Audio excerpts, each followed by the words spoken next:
Muito bem, pessoal, muito prazer. Meu nome é Flávio Dera, eu sou professor de Direito Penal aqui do Gran Cursos Online. Nós estamos aqui realizando a nossa bateria de dicas para o seu concurso da Câmara Legislativa do DF. Vamos aqui para o teu material. Agora a gente vai estabelecer uma diferença em relação ao resultado. Olha só, gente, filma aqui de novo. Vamos lembrar, grosso modo, que para a doutrina majoritária, crime tem 3 elementos. O fato tem que ser típico, ilícito e culpável. E dentro do tipo, do fato típico, nós temos 4 elementos: conduta, resultado, nexo causal e tipicidade. Quando a gente fala de resultado, todo mundo assimila automaticamente com o que a gente chama de resultado natural. A gente acha que resultado é aquela modificação tangível e observável no mundo real, no mundo dos fenômenos. E às vezes não é bem isso. Nós temos 2 formas de resultado. Nós temos esse resultado natural, que o principal exemplo que a gente tem, no crime de homicídio, o que é o resultado natural? É a morte da vítima. No crime de furto, o que é o resultado natural? É o desapossamento. No crime de dano, o que é o resultado natural? É a obliteração da coisa. E por aí vai. Então nós temos uma grande gama de crimes que tem resultado natural. Muita gente acha que o resultado natural é uma modificação no mundo dos fatos. Não é bem isso, não. Na verdade, o resultado natural, gente, a gente tem que circunscrevê-lo. O crime, ele tem 2 objetos. Ele tem um objeto material e um objeto jurídico. Então, por exemplo, no homicídio, qual que é o objeto material do crime? É o corpo da vítima. No furto, é o bem subtraído. Agora, no homicídio, qual é o objeto jurídico protegido? Qual é o bem jurídico tutelado? É a vida. Então, uma coisa é o corpo da vítima, objeto material. A outra coisa é o bem jurídico protegido, a vida. Na lesão corporal, o objeto material é o mesmo do homicídio, é o corpo da vítima. Mas o bem jurídico é a incolumidade física, é a intangibilidade da conformação original do corpo da pessoa. Então, mesmo objeto material, mas objeto jurídico diferente. Objetividade jurídica diferente, objetivo de tutela diferente. Aqui proteger a vida, aqui proteger a integridade corporal. Olha só, quando a gente classifica o crime em relação ao objeto material, nós estamos classificando o crime em relação ao resultado natural. Quando a gente classifica o crime em relação ao objeto jurídico, a gente está classificando o crime em relação ao resultado jurídico. E aí, vamos aqui para o seu material. Aí a gente tem aquela classificação que os senhores estão cansados de saber, Então, o crime material é aquele crime que descreve o resultado, descreve conduta, descreve resultado, e o resultado tem que acontecer para o crime estar na sua versão consumada, o resultado natural. Quando eu estiver falando aqui, eu estou falando de resultado natural. O que é o resultado natural, então, gente? Se eu fiz essa circunscrição, se eu cingir o resultado natural à modificação no objeto material no delito. Então, olha só, o objeto material no delito de homicídio é o corpo da vítima. Ele não está diferente depois do homicídio consumado? Tá. O objeto material do estupro também é o corpo da vítima. Ele não está diferente depois do estupro, depois da violação? Tá. Então, o resultado natural, gente, não é a modificação no mundo dos fenômenos, é uma modificação exterior. Não é. Se eu dou 3 tiros na pessoa, não acerto nenhum tiro, mas eu acerto no muro atrás da pessoa, teve um resultado? Teve. Foi no objeto material do delito? Não. Então, a gente tem um homicídio consumado? Não, tem um homicídio tentado. Então, gente, você tem que começar a pensar de forma técnica. Então, resultado natural é resultado natural que atinge o objeto material. Beleza. Então, o tipo descreve um resultado em relação ao objeto material e exige um resultado em relação ao objeto material para que haja consumação. No crime formal, o tipo descreve conduta e resultado, mas ele diz o quê? Olha, basta a conduta, o resultado é dispensável para a consumação, e aí ele é chamado de crime de consumação antecipada, e todo mundo dá o mesmo exemplo, tá? Que, na verdade, o exemplo ele é errado. quê? Ele é errado. Todo mundo dá o exemplo do crime de extorsão.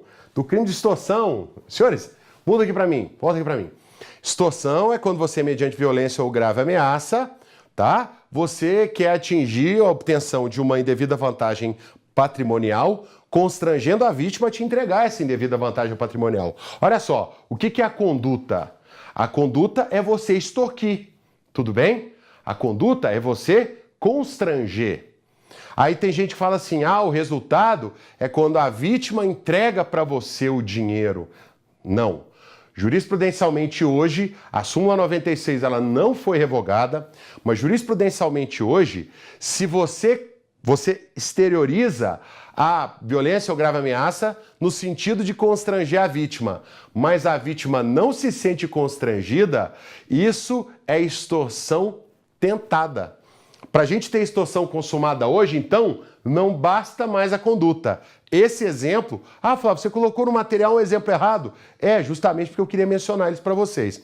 Então, gente, olha só. Presta atenção que na extorsão agora tem essa pegadinha, tá? Então, se você constrange a vítima, aí a vítima se sente constrangida, aí ela te faz um cheque e te entrega. Aí você fala, então tá consumada a extorsão. Tá. Aí a vítima pode depois ir no banco e sustar o cheque. E sustou o cheque, então a indevida vantagem patrimonial não ingressou no domínio do infrator. Então, gente, hoje em dia, esse delito de extorsão aqui, você divide ele em 3, não é? Você tem o ato do infrator de constranger, a situação em que a vítima, ela aquece com o constrangimento, isso aqui que é a consumação, e a transferência do patrimônio indevido. Aqui, gente, no delito de extorsão, então, hoje não basta só essa conduta não, viu? Então, por isso que é até meio questionável a gente continuar colocando a extorsão como crime formal. Mas vamos ver cenas dos próximos capítulos. Vamos voltar aqui para o material. Então, olha só, o que o juiz considera exaurimento na fixação da pena é se o infrator ele tiver acesso, ele chega a ter domínio sobre o bem, né? Sobre aquela indevida vantagem econômica que ele queria.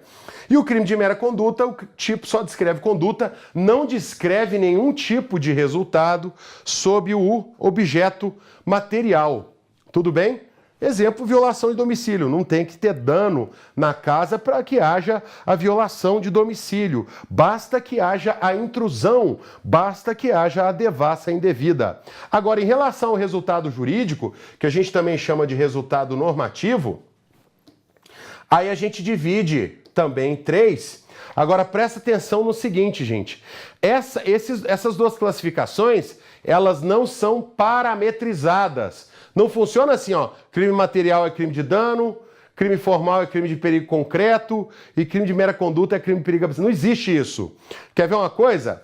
A injúria é um crime de mera conduta. Basta o comportamento de proferir a ofensa injuriosa, de proferir a expressão de aviltamento de forma a atingir a honra subjetiva, de forma a atingir a autoestima. Mas, apesar de crime de mera conduta, é crime de dano. Você só considera injúria aquele crime que efetivamente atinge o bem jurídico, honra subjetiva. Se você tiver uma pessoa chamando, seu bobão, entendeu? Uma expressão que não gere aviltamento, que não tenha condão efetivo de gerar uma alteração na percepção que a pessoa tem de si mesma, isso não é injúria. Então, para ser injúria, é crime de mera conduta, mas é de dano. Então, no crime de dano, a gente tem que ter a constatação efetiva de dano ao bem jurídico, que é diferente do crime de perigo. Nos crimes de perigo, a gente não precisa de ter o quê? De ter uma situação caracterizada de supressão ou diminuição de bem jurídico. Basta a exposição do bem jurídico ao perigo. Ou então, gente, não precisa nem dessa exposição. A lei, ela presume que um determinado comportamento gera a existência do perigo de dano. Senhores, voltem aqui para mim. Olha só. Até 2008, o artigo 306 do Código Transbrasileiro dizia o seguinte: é crime você dirigir sob a influência de álcool, desde que você exponha a incolumidade ou patrimônio das pessoas a risco. Isso é um crime de perigo concreto. Não bastava você estar dirigindo sob o efeito do álcool. A direção sob o efeito do álcool, ela devia provocar, no caso concreto, isso devia estar comprovado, que você estava gerando o risco ao patrimônio de terceiros ou à vida e à integridade física de terceiros. Ah, Flávio, como que provava isso? Bom, a pessoa tinha que estar em excesso de velocidade, tinha que estar em direção perigosa, tinha que estar dirigindo na contramão e tinha que ter pessoas ali perto. Tudo bem? Aí, a partir de 2008, o que o Código fez? Tirou essa necessidade de expor a perigo a vida e a incolumidade física e o patrimônio das pessoas. É por isso que a partir de 2008 a gente começou a ter um monte de blitz da lei seca, porque antes era virtualmente impossível você provar que a pessoa, além de estar embriagada com a sua forma de dirigir, estava efetivamente expondo a risco, no caso concreto, a vida, a incolumidade física e o patrimônio das pessoas. A partir de 2008, como isso não precisa, você só precisa provar que a pessoa estava dirigindo sob efeito de álcool, está dirigindo sob efeito de álcool, a lei presume que isso é perigoso. Aí se a pessoa estiver na velocidade normal da via, não interessa. E se a pessoa estiver no sentido normal da via, não interessa. E se não tiver ninguém na via, não interessa. Por quê? A lei presume, e essa presunção não admite prova em contrário. O professor Luiz Flávio e o professor Bittencourt, vários doutrinadores de direito penal consideram esse crime de perigo abstrato, consideram eles crimes inconstitucionais, tá? Porque eles não obedecem àquele mínimo de ofensividade necessário ao enquadramento de um evento como evento relevante para o direito penal. Tudo bem, gente? Beleza, então. Esperamos ter ajudado aqui com essa dica e boa sorte para vocês.